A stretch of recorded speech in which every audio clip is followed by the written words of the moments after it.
Israel Hamas युद्ध का आज 37वां दिन है। इजरायली सेना लगातार हमास के ठिकानों को निशाना बना रही है। युद्ध विराम की कोई स्थिति बनती दिखाई नहीं दे रही है। इजराइल की बमबारी से फिलिस्तीन में तबाही मची हुई है। अब तक हजारों लोगों की जान जा चुकी है। इसी बीच अब इजराइल से निपटने के लिए भारत ने बड़ा फैसला लिया है। तो भारत ने क्या फैसला लिया है, देखिए इस रिपोर्ट में। मोदी सरकार को उसकी ही नीति भारी पड़ गई। इजराइल फिलिस्तीन लड़ाई में पीएम मोदी ने इजराइल का समर्थन किया था। उन्होंने इजराइल के साथ खड़े होने की बात भी कही थी, लेकिन जैसे ही पीएम मोदी के बयान से देश को बड़ा नुकसान होते हुए दिखाई दिया, वैसे ही विदेश मंत्रालय में हलचल मच गई और अब भारत सरकार ने पीएम मोदी की नीति पर यू टर्न मार लिया।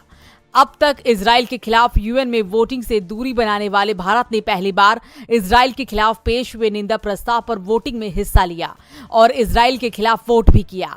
दरअसल यूएन में एक प्रस्ताव लाया गया था जिसमें फिलिस्तीन के ईस्ट यरूशलेम, सीरियाई गोलन समेत फिलिस्तीनी इलाकों पर इजरायली कब्जे की निंदा की गई थी। इस प्रस्ताव के पक्ष में भारत समेत 145 देशों ने वोट किया, तो वहीं करीब 7 देशों ने इसके खिलाफ, तो वहीं 18 देश वोटिंग से दूर रहे। आपको बता दें कि बीते दिनों इजरायली पीएम नेतन्याहू ने साफ कर दिया है कि फिलिस्तीनी अथॉरिटी को वो गजा नहीं सौंपेंगे। गजा पर हमारी सेना का ही कंट्रोल होगा।